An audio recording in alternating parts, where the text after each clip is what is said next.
The Men's Health Elite Fitness tests comprise of 7 different components. The first test being the squat test. During the squat test, what is expected of the person is to perform a 3-rep max squat, and the aim is to see what is the most that you can push 3 repetitions of a certain maximum weight. So you want to go as high as you possibly can, and that's going to determine the strength of your legs. Second test is that of a bench press test. This test is a set weight on 50 kilograms where the person has got 2 minutes to perform as many repetitions as they can. Quite a strict protocol where the bench press is being taken off, taken all the way down to the chest and up, fully extended, fully up and down. The third test is an explosive test, a vertical jump test. That is to determine what is the explosive power in your legs. The aim of the test is to jump as high as possibly as you can. The nice thing about this test is that it's not height dependent. So if I'm taller or shorter than another person, what we work at is the absolute centimeters that you can jump. So a taller guy doesn't have an advantage on a shorter guy. The fourth test is a pull-up test. It's an overhand wide grip pull-up where you're going to see how many pull-ups you can do. So that's another maximum test. Going all the way up, all the way down with a very strict protocol with the person hanging and the straight arm to make sure that each time it's the same and that it's not tested in a different manner, that the improvements are exactly that they're improvements. The fifth test is the sit-up test. The person will perform as many sit-ups as they can in a 2-minute period. Quite simple, a normal sit-up with the hands on the ears and the elbows touching the mid-thigh, so the upper leg. And you perform as many as you can and you can rest in between. The sixth test is the agility test, which is a 5-10-5 test, which is done over a 10-meter period. The athlete starts in the middle and the time taken to cover 5 meters to the right, running all the way across, covering 10 meters and coming back to the middle.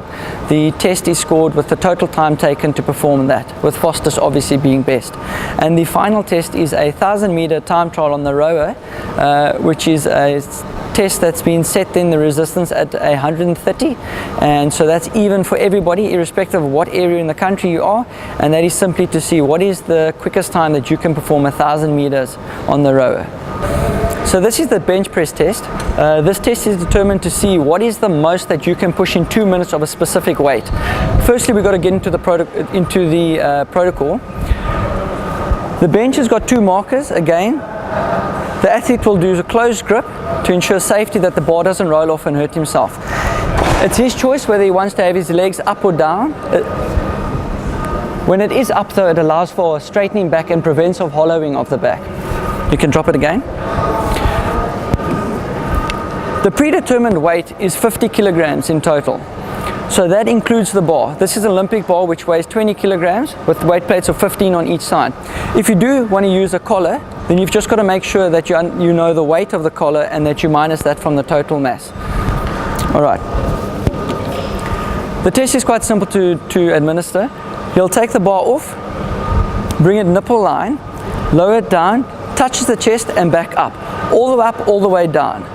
The athlete then completes as many as he can in 2 minutes. If he gets halfway and he needs to rest and he racks it, the test is finished and the total number of repetitions that he has done is his total score. He's allowed to rest at the top for as long as he wants. He just may not rack the bar. So that is the first thing for termination of the test. Otherwise, total number of repetitions performed in 2 minutes is the score for the athlete. Alright, so the rower test is another one of the tests. Basically what you're going to be doing is it's a time trial, 1,000 meters. So you're going to row 1,000 meters as fast as you possibly can. There's a couple of things just to remember. The first thing, the drag factor is going to be set to 130. This allows that irrespective of where you are in the country, that everybody's rowing at the same intensity, making it fair across the board. The second thing would be then to learn how to set 1,000 meters on the computer itself so that it'll count down and give you an accurate time at the end for time to completion. So this is the method in which you can set the drag factor. On the menu button, you go to more options, display drag factor, and then you just get the guy to pull a couple of strokes. And this will give you an indication of what the drag factor is set at the moment. So what we want to do then is you want to adjust the lever on the side for the resistance until you get a drag factor of 130 and you just repeat the process. manner in which you row has got two components. It's got a part where you drive with your legs and the last time where you pull with your upper body. So it's important to be using both. So as can be seen here in the first movement, the force velocity is pulled from the legs and then finishing at the chest and then going back in. And the aim of the test is to do 1,000 meters as fast as you can. The 3-rep max squat test is to evaluate the leg strength of the individual. What we're going to see is the athlete is going to determine what is the most they can push on 3 repetitions. Slowly and surely, you'll just increase your weight until you eventually get to the most that you can push on 3 repetitions or until you fail. The technique is the same for a normal squat. The bar is across the back on the upper trapezius and not on the neck. The athlete will then lower himself. And what we are looking for is that the upper leg is parallel to the floor. The minute he reaches that point, he comes back up and he performs 3 of those repetitions. Once he has successfully performed 3 of those reps, he places the squat back, he racks it again, and then we increase the weight and we see what is the most that he can do until he fails. If he fails during the test, he gets the score that he previously achieved. The vertical jump test is used to evaluate a person's explosive power in their legs. What will happen is the athlete will stand shoulder width apart and with his hand above his head, not stretching but just placed above his head to see what is his standing height. That marker will then be written down and the athlete will get 3 opportunities to stand and jump as high as he possibly can from a standing point. No counter movement is allowed, so it's purely down and up.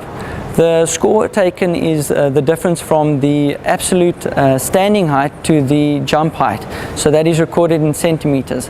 That's quite nice because it doesn't make a difference then if you're tall or short because your absolute jump from your standing height to what you've achieved is taken and recorded as your score.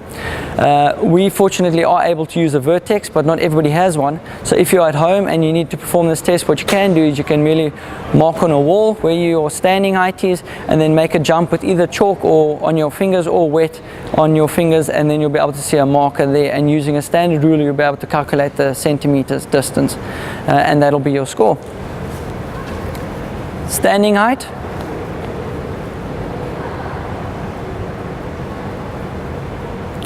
So that would be standing height, and then he's allowed 3 jumps to see what is the most that he can jump.